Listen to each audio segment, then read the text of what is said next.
यह किसके लिए है?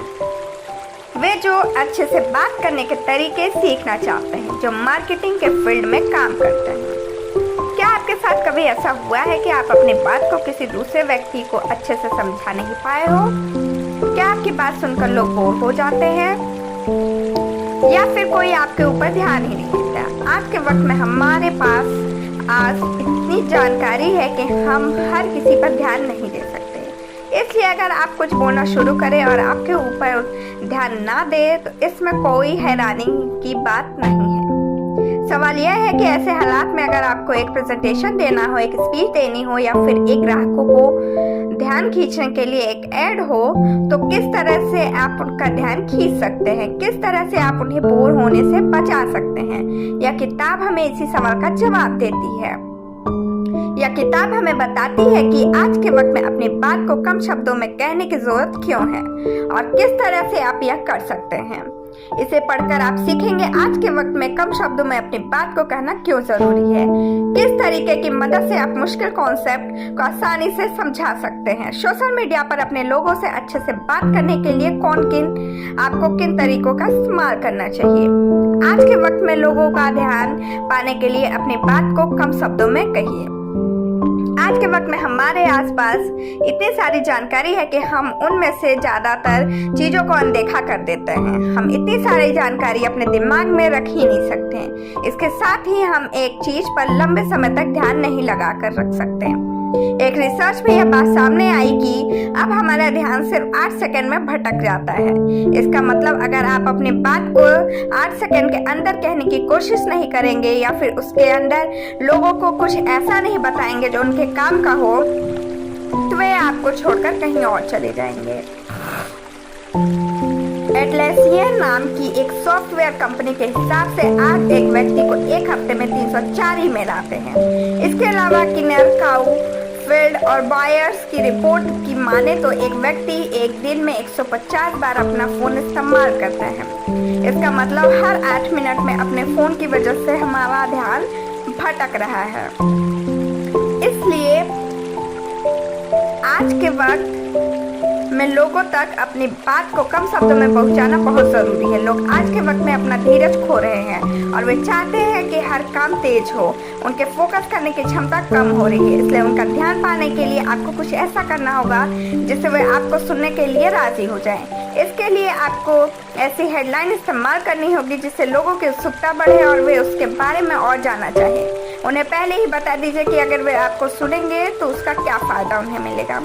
लेकिन लोगों का ध्यान पाना इतना ज़रूरी क्यों है? बिजनेस में अगर आप अपने इन्वेस्टर का ध्यान खींचकर उन्हें कम शब्दों में यह नहीं समझा सकते कि उन्हें आपकी कंपनी में क्यों इन्वेस्ट करना चाहिए, तो वे आपके साथ बिजनेस नहीं करना चाहेंगे। अगर आप ग्राहकों का ध्यान नहीं खींच सकते तो आप उन्हें अपना प्रोडक्ट नहीं बेच पाएंगे। कामयाब लोगों को यह बिल्कुल नहीं पसंद है कि कोई उनका समय बर्बाद करे। इसलिए उनसे बात करने के लिए भी आपको कम समय में काम की बात करना आना चाहिए। इसलिए यह कला सीखने की जरूरत किसी को है। हम जब किसी टॉपिक के बारे में बहुत कुछ जानते हैं तो हम उसके बारे में बहुत बोलते हैं। हम सभी को बोलना इतना ज़्यादा अच्छा लगता है कि हमें पता ही नहीं लगता कि अब हम ज़्यादा बोर हो रहे हैं। अगर आप एक एक्सपर्ट हैं और एक टॉपिक के बारे में बहुत कुछ जानते हैं तो आप एक सवाल का जवाब इतनी गहराई से देने की कोशिश करेंगे कि सामने वाला ऊब जाएगा। तो आपके एक्सपर्ट होने का फायदा अगर आप सामने वाले को साफ साफ जवाब ना दे सकें। ऐसा ही कुछ होता है जब हम बहुत अच्छा महसूस कर रहे होते हैं। कि आपके साथ कभी ऐसा हुआ है कि आप एक दोस्त के साथ बात करना शुरू करते हैं और आपको पता ही नहीं लगता कि समय कब बीत गया? वो इसलिए क्योंकि इस समय आप अपने दिमाग की सारी बातें करने लगते हैं और एक के बाद एक चीजें आपको याद आती रहती है। अपने बॉस से बात करते वक्त बहुत से लोग नर्वस होते हैं और इसलिए वे उनसे अपने दिमाग में आने वाली हर बात नहीं बोलते। यहाँ पर बोलने से पहले वो सोचते हैं और सही शब्दों का इस्तेमाल करके बोलते हैं। अच्छा महसूस करते वक्त हम ज़्यादा तो बोलते ही हैं, लेकिन हम जब कंफ्यूज होते हैं तब भी ज़्यादा बोलते हैं। बहुत बार ऐसा होता है कि हम बोलने से पहले सोचते नहीं हैं, जिसका नतीजा यह होता है कि हम बोलते हुए सोचने लगते हैं। जब क्लास में एक बच्चे से अचानक से एक कॉन्सेप्ट को समझाने के लिए कहा जाता है तो वो उसका जवाब लंबा देता है और साफ साफ अपनी बातों को नहीं कह पाता। ऐसा इसलिए होता है क्योंकि उससे वो सवाल अचानक से पूछा गया था और अभी उसने उसका जवाब अच्छे से सोचा नहीं है। इस वजह से वो बोलते हुए सोच रहा है और अपनी बात को साफ साफ नहीं कह पा रहा है। इसलिए अगर आप किसी बात को समझाने से पहले उसे अच्छे से सोच लेंगे तो आप उसे कम शब्दों में कह पाएंगे। लेकिन बहुत सी चीजें होती हैं जिन्हें समझाना बहुत मुश्किल होता है। उदाहरण के लिए कंपनी का प्रोसेस, अगर एक ग्राहक को यह जानना हुआ कि उसका ऑर्डर आने में इतना समय क्यों ले रहा है और आप उसे अपनी कंपनी का पूरा प्रोसेस समझाने लगेंगे तो वो उब जाएगा। इस तरह के हालात में या तो प्रोसेस को आसान बनाइए या फिर जवाब को अलग बनाइए। 5 स्टेप्स की मदद से आप एक मुश्किल कॉन्सेप्ट को आसानी से समझा सकते हैं। तो किस तरह से आप एक मुश्किल कॉन्सेप्ट को आसान बना सकते हैं? इसके लिए आप ब्रीफ माइंड मैप का इस्तेमाल कर सकते हैं। इसके 5 हिस्से होते हैं और हर हिस्से पर ध्यान देकर आप अपनी बात को अलग साफ साफ पहुंचा सकते हैं। B, background. इसका मतलब है बैकग्राउंड से है।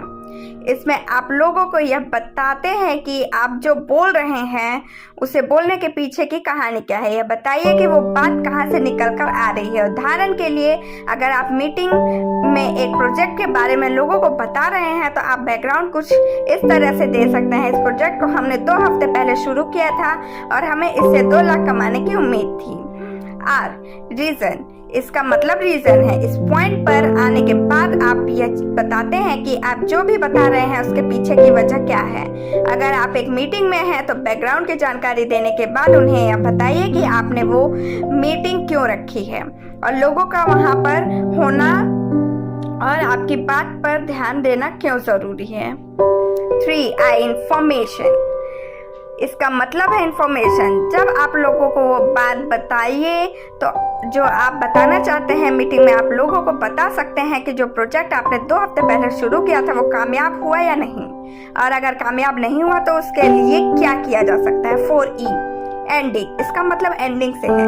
यहाँ पर आप अपनी बात को खत्म करते हैं और आपने जो अभी अभी कहा उसे दोहराते हैं ताकि सुनने वालों को यह समझ में आ जाए कि शुरुआत से अंत तक उन्होंने क्या बात की थी।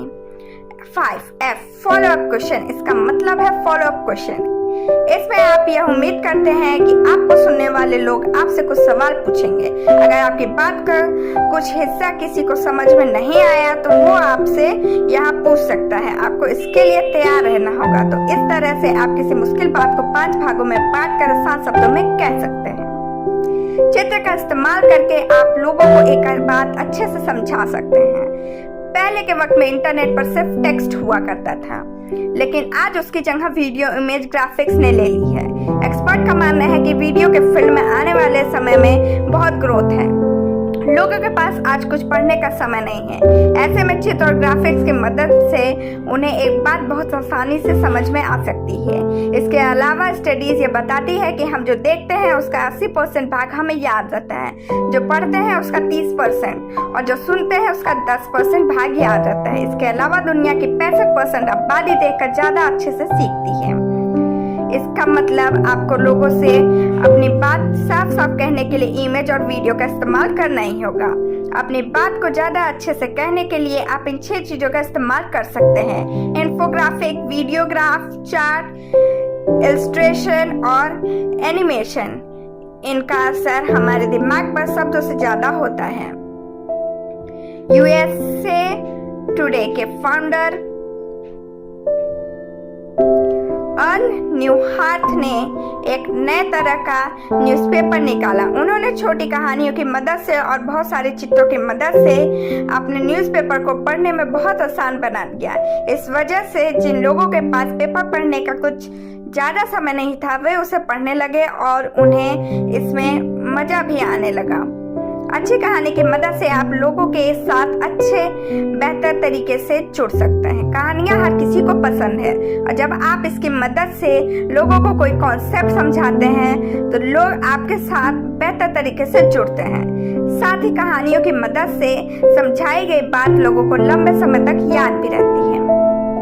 कहानियां बनाने के लिए आपको एक मेन पॉइंट खोजना होगा जिसके आसपास आप अपनी कहानी बना रहे हैं। आपको सबसे पहले यह सोचना होगा कि आप उस कहानी की मदद से लोगों को समझाना क्या चाहते हैं। उस मेन पॉइंट को बीच में रखिए और उसके चारों तरफ वो बातें बताइए जिससे लोग उसे आसानी से समझ सके। उदाहरण के लिए जब स्टीव जॉब्स आईफोन को लॉन्च कर रहे थे तो उन्होंने अपने प्रेजेंटेशन को बहुत मजेदार तरीके से लोगों के सामने रखा।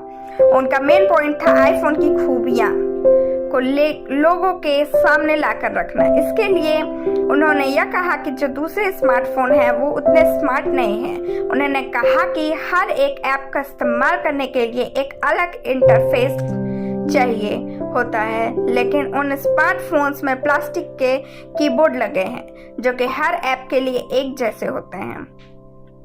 इसके बाद जब उन्होंने मार्केट के सारे स्मार्टफोन की कमियां बता दी तो उन्होंने आईफोन की खूबियों के बारे में बात की।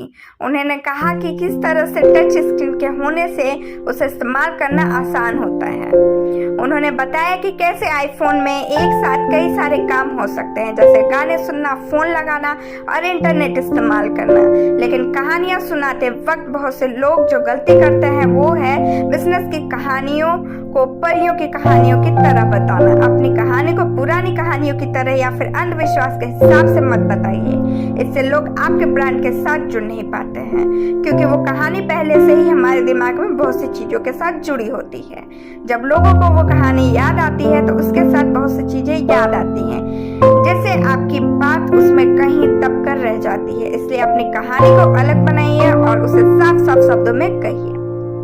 अपनी बात को साफ साफ कह पाने के लिए सामने वाले की बात को अच्छे से सुनिए। अक्सर सुनने में यह लग सकता है कि अपनी बात को कम शब्दों में कहने से हम अच्छे से बातचीत नहीं कर पाएंगे या फिर अपनी बात को अच्छे से नहीं समझा पाएंगे, लेकिन ऐसा नहीं है। अगर आप एक उस टॉपिक पर बात करें जो सामने वाले के लिए जरूरी है, अगर आप उसे अच्छे से सुने तो आप अच्छे से बात कर पाएंगे। साथ ही बेहतर सवाल पूछने से आप उसकी बात को और अच्छे से समझकर उसका जवाब दे सकते हैं। इसके लिए आप टैल्क मेथड का इस्तेमाल कर सकते हैं।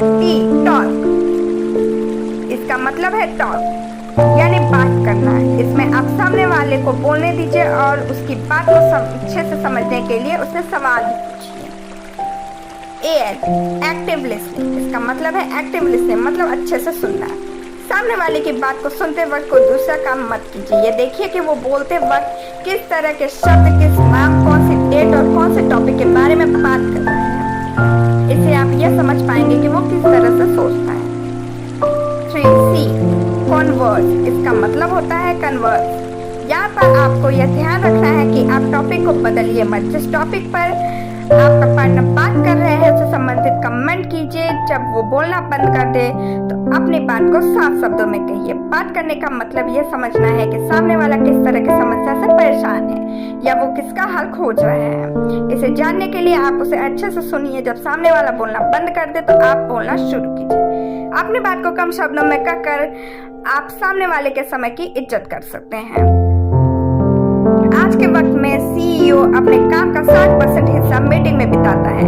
ऐसे में अगर आप अपनी बात को कम समय में और कम शब्दों में कहेंगे तो आप उनके समय को बचाएंगे, जिससे उनका फायदा होगा। आसान शब्दों में जब आप अपनी बात को कम शब्दों में कहते हैं तो सामने वाले को इज्जत दे रहे होते हैं। मीटिंग को छोटा रखने का और अपनी बात को कम शब्दों में कहने का एक अच्छा तरीका है टाइमर का इस्तेमाल करना। गूगल ने अपने कॉन्फ्रेंस रूम के दीवार पर एक टाइमर लगा रखा है जो यह दिखाता है कि मीटिंग के खत्म होने में कितना समय रह गया है। इस तरह से वहां पर बैठने वाले लोग समय को देखते हुए फैसला करते हैं कि उन्हें कितना बोलना चाहिए। अगर आपको कोई प्रेजेंटेशन दे रहे हैं तो सबसे जरूरी बात को सबसे पहले कहिए, उसे अंत को लिए बचाकर मत रखिए। जिन सवालों का जवाब लोगों को चाहिए वो उन्हें सबसे पहले दे दीजिए, क्योंकि इससे आप उनका ध्यान अपनी तरफ खींच सकते हैं।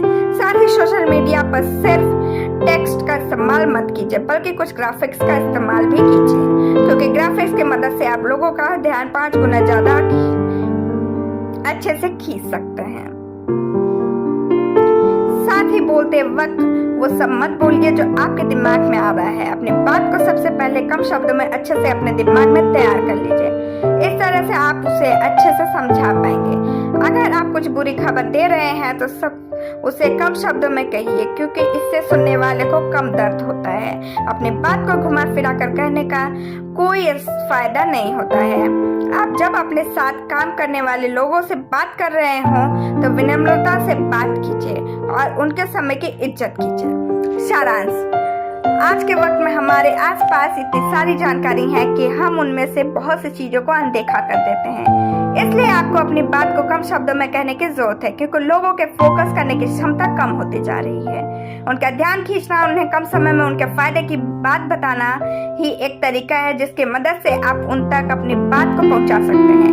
ऐसा करने के लिए आप ग्राफिक्स का या एनिमेशन का इस्तेमाल कर सकते हैं। क्या करें? जब आपके बॉस आपसे पूछे कैसा चल रहा है तो इसका जवाब कुछ अलग तरीके से दीजिए। यह सवाल हम लगभग हर रोज सुनते हैं और हमें पता नहीं होता है कि इसका जवाब किस तरह से देना है। यहाँ पर आपको यह याद रखना है कि आपके बॉस को यह नहीं जानना है कि काम किस तरह से आगे बढ़ रहा है, उन्हें बस यह जानना है कि काम कितना आगे बढ़ा। इसलिए इस जानकारी को आसान शब्दों में उन्हें बता दीजिए। अगर काम आगे नहीं बढ़ा है तो उनसे कह दीजिए कि काम आगे नहीं बढ़ा और आप अभी कोशिश कर रहे हैं। आज के लिए बस इतना ही।